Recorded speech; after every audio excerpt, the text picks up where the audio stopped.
ছাত্ৰ-ছাত্ৰীসকল অসমীয়া পাঠলৈ সকলোকে স্বাগতম জনাইছো। আজি মই এখন ৰচনা লৈ আহিছো। ৰচনাখন অষ্টমমান শ্ৰেণীলৈকে ছাত্ৰ-ছাত্ৰীসকলে ব্যৱহাৰ কৰিব পাৰিব। ৰচনাৰ বিষয়বস্তু হৈছে পুথিভঁৰাল।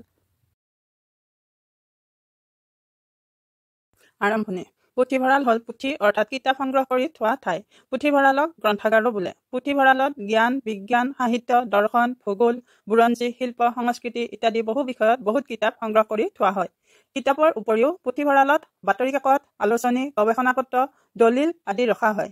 পাঠকে ব্যৱহাৰ কৰিবৰ কাৰণে পুথিভঁৰালত কিতাপবোৰ সংগ্ৰহ কৰি ৰখা হয়। কিতাপ মানুহৰ পৰম মিত্ৰ।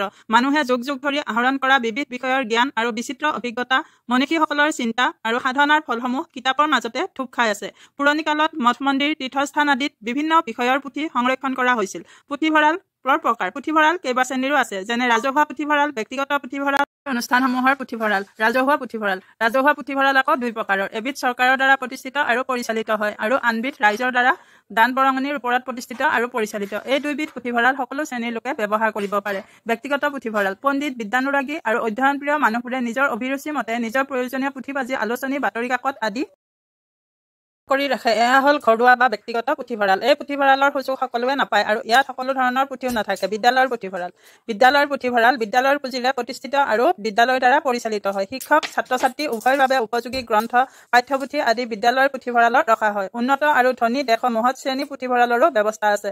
এনে পুথিভঁৰালসমূহত কেৱল একোটা শ্ৰেণীৰ বাবে উপযোগী পাঠ্যপুথিসমূহ ৰখা হয়। বিদ্যালয়ৰ মূল পুথিভঁৰালৰ উপৰিও শ্ৰেণী পুথিভঁৰালসমূহত থাকে। প্ৰাচীন ভাৰতৰ নালন্দা বিশ্ববিদ্যালয় গ্ৰন্থাগাৰৰ নাম উল্লেখযোগ্য। আগেয়ে তালপাত, সাঁচিপাত আদিত বৰ যত্ন কৰি গ্ৰন্থ লিখা হৈছিল আৰু সেইবোৰৰ সংগ্ৰহ আৰু সংৰক্ষণো সহজ নাছিল। কাকত আৰু ছপাকলৰ আৱিষ্কাৰৰ ফলত কিতাপ যথেষ্ট সুলভ হৈছে আৰু পুথিভঁৰালবোৰতো আজিকালি বিজ্ঞানসন্মত পদ্ধতিৰে পুথি-পাঁজিৰ সংগ্ৰহ আৰু সংৰক্ষণৰ ব্যৱস্থা কৰা হয়। পৃথিৱীৰ সকলোবোৰ দেশতে আজিকালি ভালেমান ডাঙৰ ডাঙৰ পুথিভঁৰাল স্থাপিত হৈছে। পৰিচালনাৰ নিয়ম। পুথিভঁৰাল পৰিচালনাৰ নিৰ্দিষ্ট নিয়ম থাকে। সেই নিয়ম মানি নচলিলে আহুকালৰ সৃষ্টি হয়। একোখন গ্ৰন্থ পঢ়ুৱৈয়ে এসপ্তাহ বা অতি বেছি 15 দিন ৰখাৰ নিয়ম। তাৰ পিছত ঘূৰাই দি পুনৰ নতুন গ্ৰন্থ নিব পাৰে। গ্ৰন্থ হেৰুৱালে বা নষ্ট কৰিলে মূল্য আদায় দিব লাগে।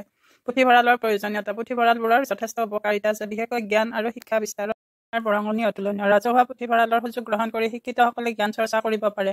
স্কুল, কলেজ আৰু বিশ্ববিদ্যালয়ৰ পুথিভঁৰালসমূহে ছাত্ৰ-ছাত্ৰীৰ বৰ উপকাৰ কৰে। জ্ঞান লাভৰ বাবে বিদ্যালয়ৰ পাঠ্যক্ৰমখিনিয়ে যথেষ্ট নহয়। স্কুলীয়া পুথিভঁৰালসমূহে ছাত্ৰ-ছাত্ৰীক বাহিৰা পুথি অধ্যয়নৰ সুবিধা দিয়ে। কোমলমতীয়া ল'ৰা-ছোৱালীৰ চৰিত্ৰ গঠনত কিতাপৰ ভূমিকা গুৰুত্বপূৰ্ণ। পৃথিৱীৰ সকলো ঠাইৰ মহৎ সাহিত্যিক, দাৰ্শনিক, বৈজ্ঞানিক, চিকিৎসক আদিৰ বিষয়ে আৰু তেওঁলোকৰ চিন্তাধাৰাৰ বিষয়ে পুথিভঁৰালত সংগৃহীত পুথিৰ পৰা আমি জানিব পাৰোঁ। খেল-ধেমালি আৰু সংস্কৃতিৰ বিষয়ত কিতাপ, আলোচনী ছাত্ৰ-ছাত্ৰীৰ প্ৰিয়। সৎব্যৱহাৰ। পুথিভঁৰালৰ কিতাপ-পত্ৰ ব্যৱহাৰ কৰোঁতে সেইবোৰ যাতে লেতেৰা নহয় তাৰ বাবে সাৱধান হ'ব লাগে। পুথিভঁৰালটো যাতে পৰিষ্কাৰ-পৰিচ্ছন্ন আৰু পৰিপাটি হৈ থাকে তালৈকো চকু দিব লাগে।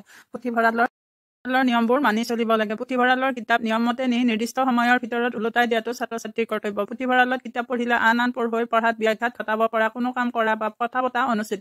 পুথিভঁৰালৰ কিতাপৰ পাত ফলাটো এটা অন্যায় কাম, কাৰণ ই আন পঢ়ুৱৈক কিতাপৰ একাংশ পঢ়াৰ পৰা বঞ্চিত কৰি তেওঁলোকৰ ক্ষতি কৰে। সামৰণি। আজিৰ যুগৰ চাহিদালৈ চাই পৃথিৱীৰ বিভিন্ন গ্ৰন্থ পুথিভঁৰালত ৰখাটো অতি প্ৰয়োজনীয় হৈ পৰিছে। অসমত গ্ৰন্থ অধ্যয়ন কৰা লোকৰ সংখ্যা কম।